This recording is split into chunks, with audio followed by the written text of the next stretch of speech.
our grade 9 first lesson, capture of the coastal areas of Sri Lanka by the Dutch. So history means a story, a short story. So if we remembered it as a story, we'll not face any problems in exams. So I'm gonna describe it shortly. So let's start. During Dutch period 1658 to 1796, Dutch were the second European nation that came to Sri Lanka. Their mother country was Holland. At present it was called as Netherlands, and they were Protestants in religion.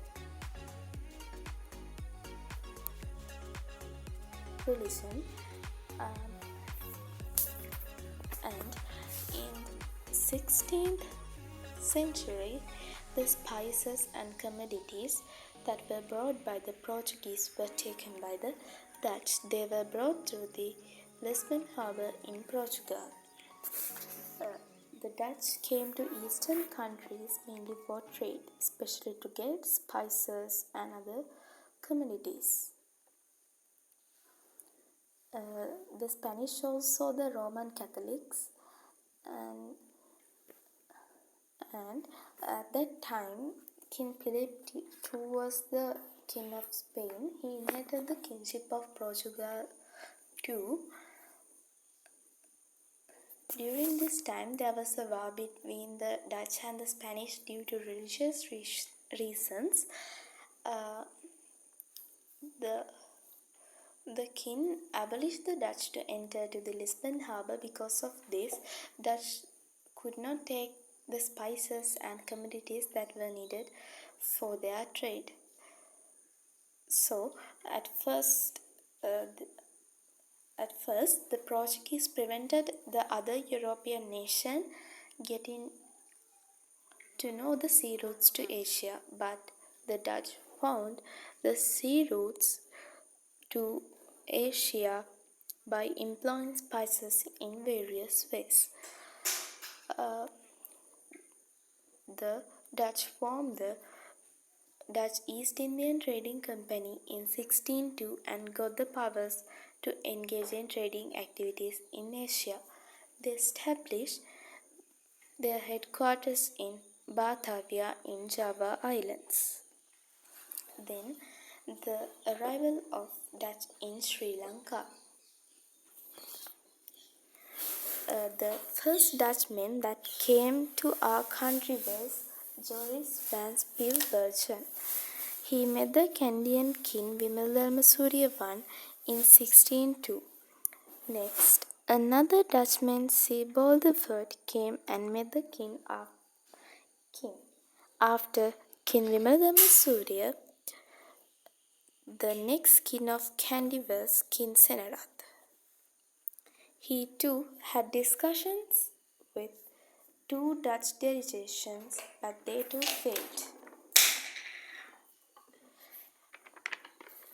After King Senarath, King Rajsingha II came to the power in Kandy. During King Rajsingha II's period, he took steps to expel the Portuguese from the country. He signed a treaty with Dutch in 1638.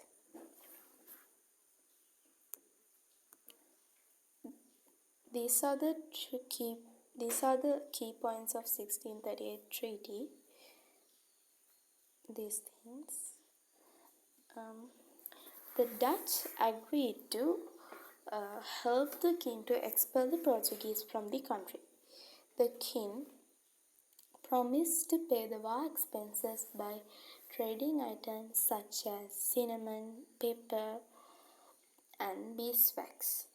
The Dutch should be given the trade monopoly of the Canadian kingdom except elephants. The last point of the 1638 treaty was the Dutch armies could be deployed in the captured Portuguese fortresses if the king wished. Then According to the treaty, the Dutch attacked the Portuguese fortresses and captured them, such as Trincomalee, Negombo, Galle, Kaluthara, Colombo, Manna, and Jaffna. Before long, disputes arose between the king and Dutch regarding the deployment of Dutch soldiers in captured forts from the Portuguese.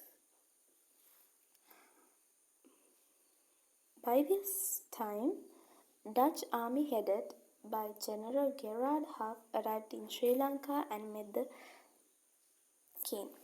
Finally, by 1658, the Portuguese were fully defeated and expelled from the country. The Dutch and the Canadian kings. The Dutch always tried to maintain friendly relationship with the Canadian kings. They tried to avoid war as much as possible. After King Rajasingha II, his son King Vimaladhamma Surya II became the king.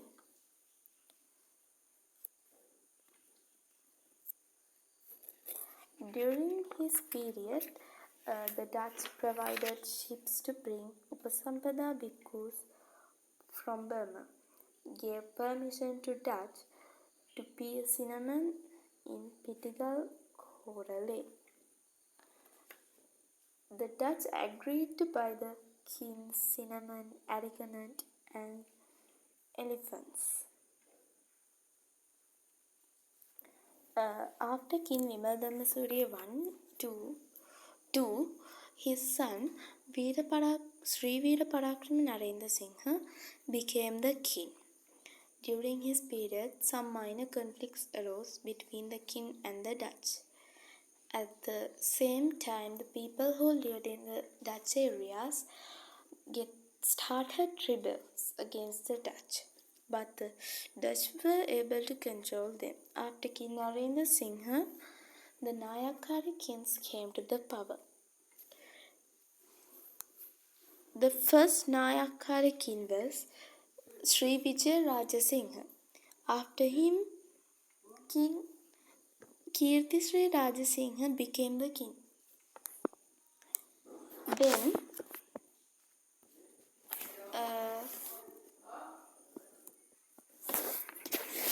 Then, during his period, provided ships to bring Upasampada bhikkhus to our country from Siam, it means Thailand. Upasampada was brought Venerable Upali Thero.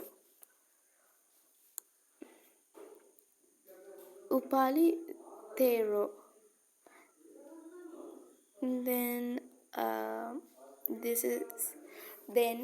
it means, and during that time some gifts given to the king by the Dutch emissary was in this table. Fats taken from Portuguese, 2 horses, 2 set of Persian bows, saddlewood timber, 2 Persian sheep, and several other animals. Then gifts given to the Dutch emissary by the king: a gold chain, a ring, a shoe holder made of gold, likewise. And I forgot to tell about the table. This is the table that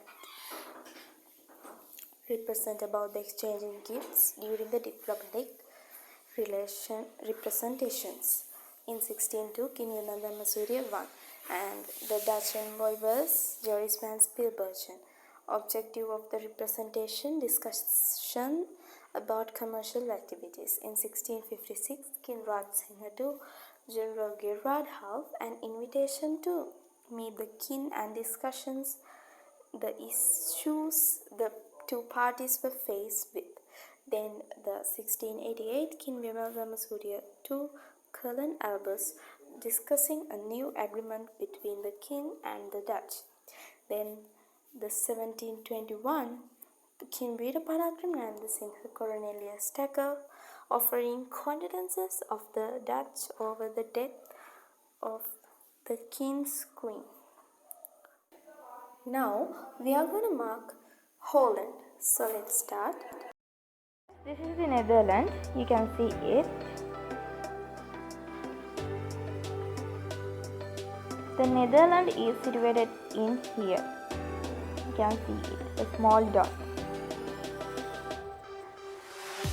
So let's enter to the lesson again. Now we are going to mark Java Islands. The Batavia is in here. So I'll show you a clear map. Very clear map. So this is the Batavia. It is situated in Java Islands. In the middle of that. So I think you understood it clearly. So subscribe my channel and press the bell icon so you will receive all the notifications of my channel.